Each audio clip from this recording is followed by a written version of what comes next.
बच्चों, मैं डॉक्टर सुनीता नंदलाल आज कक्षा 11वीं के लिए जो बुक है अभिव्यक्ति और माध्यम है उसका पहला चैप्टर लेकर आई हूँ, जनसंख्या के माध्यम। कक्षा 11वीं के लिए है। इसमें सबसे पहला क्वेश्चन बनता है कि संचार किसे कहते हैं, कि संचार क्या है। आज के युग में संचार के बिना जीवन संभव नहीं है। मानव सभ्यता के विकास में संचार का महत्वपूर्ण योगदान रहा है। जो संचार है वो चर धातु से बना है। संचार जो शब्द की जो उत्पत्ति है वो चर धातु से बनी है हुई है, जिसका अर्थ है चलना। चर धातु जिसका अर्थ है चलना, विचरण करना, घूमना। तो संचार शब्द का अर्थ हुआ संचार का है दो या दो से अधिक व्यक्तियों के बीच में सूचनाओं, विचारों और भावों का आदान प्रदान करना संचार कहलाता है। दो या दो से अधिक व्यक्तियों के बीच सूचनाओं, भावनाओं, विचारों का आदान प्रदान करना ही संचार कहलाता है। विज्ञान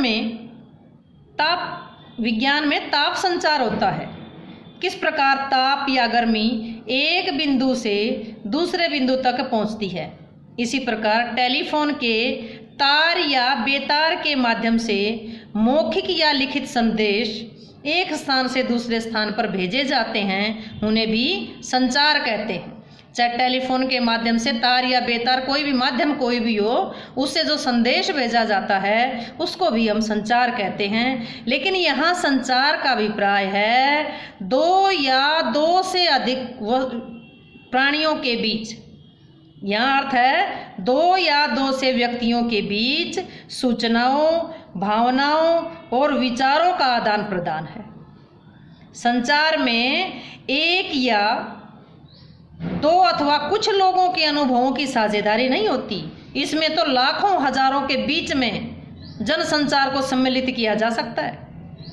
अंत में इतना ही कहेंगे इस प्रश्न के बारे में कि सूचना और भावनाओं को लिखित रूप हो चाहे मौखिक रूप हो, दृश्य साधन हो या श्रव्य, चाहे तो देखने वाले साधन हो चाहे सुनने वाले हों, उनके द्वारा सफलतापूर्वक एक स्थान से दूसरे स्थान पर पहुंचाना ही संचार कहलाता है। और इस प्रक्रिया को अंजाम देने में सहायता करने वाले साधन और जो तरीके हैं उनको संचार माध्यम कहते हैं। संचार की प्रक्रिया को जो पूरा करते हैं उसमें पूरा करने वाली प्रक्रियाओं को यानी कि संचार के माध्यम कहते हैं। तो संचार किसे कहते हैं कि दो या दो से अधिक व्यक्तियों के बीच, कि दो या दो से नहीं चाहे लाखों हों, उनके बीच में भावनाओं, सूचना, विचारों का प्रदान करना संचार कहलाता है। और जिस माध्यम से संचार पहुंचता है, संदेश पहुंचता है, चाहे वो टेलीफोन हो, चाहे वो टीवी हो, चाहे वो रेडियो हो, जिस माध्यम से पहुंचता है उसको संचार माध्यम कहा जाता है। अगला प्रश्न है कि संचार कितने प्रकार का होता है। संचार कितने प्रकार का होता है? तो संचार के जो प्रकार हैं, जो संचार है वो एक जटिल प्रक्रिया है। इसके कई रूप प्रकार हैं। संचार के विभिन्न रूप प्रकार होते हैं, एक दूसरे से इस प्रकार घुले मिले होते हैं कि उन्हें अलग करके दिखाना मुश्किल कार्य है। अध्ययन की सुविधा के लिए संचार के अनेक रूपों का वर्णन करेंगे। पहला है सांकेतिक संचार। संचार के प्रकार में सबसे पहला है सांकेतिक संचार। जब हम अपना कोई संदेश सामने वाले व्यक्ति को संकेत से देते हैं, इशारा करके देते हैं, तो उसको क्या कहेंगे? सांकेतिक संचार। दूसरा है मौखिक संचार। जब हम अपना संदेश सामने वाले व्यक्ति को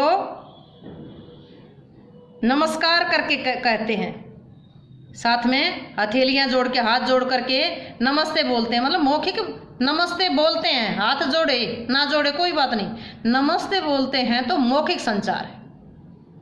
जब संकेत करते हैं तो सांकेतिक संचार है।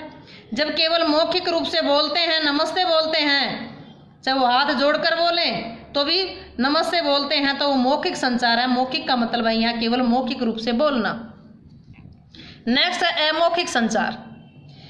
जब हम बोले या ना बोले लेकिन हाथ जोड़कर जो हमने एक्शन किया है, जो क्रिया की है, वो अमौखिक संचार है। सांकेतिक जिसमें केवल इशारा करते हैं, मौखिक जिसमें केवल हम बोलते हैं, अमौखिक जिसमें हम हाथ जोड़ करके जो क्रिया की नमस्ते करने की, हाथ जोड़े जो क्रिया की, वो अमौखिक संचार है। अंतःवैयक्तिक, अंतः का मतलब है भीतर, यहाँ अंतर समझें। अंतःवैयक्तिक, अंतः का मतलब है अंदर ही अंदर, अंदर ही अंदर। आपने कई बार किसी में नाटक में, किसी मूवी में देखा होगा कि मन मन में सोचते हैं कि ये करना है, वो करना है। जो उसकी जो मन मन की घटनाएं हैं, वो मन मन में जो बोली जाती हैं, वो अंतःवैयक्तिक होता है। अंतर्वैयक्तिक होता है दो व्यक्तियों के बीच में। यह अंतः और अंतर में अंतर समझे। अंतः का मतलब है भीतर ही भीतर, अंतर का मतलब है दो व्यक्तियों के बीच में, दो व्यक्तियों के बीच में। अंतर्वैयक्तिकता समझिए कि जब हम अपने आप से बातें करते हैं, कुछ सोच रहे होते हैं, कुछ प्लानिंग बना रहे होते हैं, तो ये भी एक प्रकार का संचार ही है। इसमें संचारक, संदेश भेजने वाला और संदेश प्राप्त करने वाला एक ही व्यक्ति होता है। खुद ही प्रश्न कर रहा है, खुद ही उत्तर निकाल रहा है। इस अंतःवैयक्तिक, अंतःवैयक्तिक संचार कहते हैं। लेकिन अंतःवैयक्तिक संचार ही संचार का बुनियादी रूप है। किसी भी संचार का आरंभ यहीं से होता है। पहले मन में सोचते हैं, फिर किसी से बात करते हैं कि हमने क्या बात करनी है।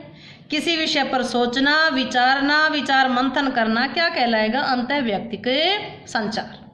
नेक्स्ट है अंतर्वैयक्तिक। जब दो व्यक्ति आपस में आमने सामने कोई संचार करते हैं, दो व्यक्ति आमने सामने हैं, दो के बीच में जो वार्तालाप होगी, बातचीत होगी, उसको क्या कहेंगे? अंतर्वैयक्तिक। अंतर और अंतर में ये अंदर अंदर का है, ये दो व्यक्तियों के बीच की बात है। तो जो दो व्यक्तियों के बीच में जो संचार होगा वो अंतर्वैयक्तिक होगा। इस संचार का सबसे बड़ा लाभ क्या है कि इसमें फीडबैक तुरंत मिल जाता है। हमें जो बात कहनी है उसका रिस्पॉन्स तुरंत मिल जाता है। हम दैनिक जीवन की आवश्यकता के लिए आम जीवन में जब सबसे पहले प्रयोग किया जाता है, वो दो व्यक्तियों के बीच यानी अंतर्वैयक्तिक संचार का प्रयोग करते हैं। इसके अतिरिक्त हमारे ये संचार हमारे पारिवारिक और सामाजिक रिश्तों की बुनियाद है। व्यक्तिगत जीवन में की सफलता में भी इसका अंतर्वैयक्तिक संचार की बहुत भूमिका रहती है। अतः हमें अंतर्वैयक्तिक संचार में दक्षता, निपुणता प्राप्त करनी चाहिए। अगला है समूह संचार। समूह संचार, अब तक तो केवल व्यक्ति की प्रधानता आई थी। इनमें संकेत इशारे करे तो एक बोल रहा है, दूसरा समझ रहा है, इसमें तो केवल व्यक्ति की प्रधानता आई थी। लेकिन समूह संचार में क्या आया है कि जब हम अब तक जितने भी संचारों का जो रूप आया उसमें केवल व्यक्ति की थी। लेकिन जब एक समूह आपस में विचार विमर्श करता है, चर्चा करता है, समूह के रूप में चर्चा करते हैं, तो उसे क्या कहेंगे? समूह संचार। जैसे कक्षा है, वो एक समूह संचार का उदाहरण है। कक्षा में हम जो कुछ कहते हैं एक ही दो विद्यार्थियों के लिए नहीं बल्कि पूरी क्लास के लिए कहते हैं। इसी प्रकार संसद है, उसमें विभिन्न मुद्दों पर चर्चा की जाती है, वो भी एक के लिए नहीं पूरी संसद सभा के लिए की जाती है। गांव की पंचायत का है, किसी समिति की जो चर्चा है वो भी किसी एक के लिए नहीं, सारे समूह के लिए की जाती है। ये था समूह संचार। अगला है जन संचार। जन संचार को इंग्लिश में कहेंगे मास कम्युनिकेशन।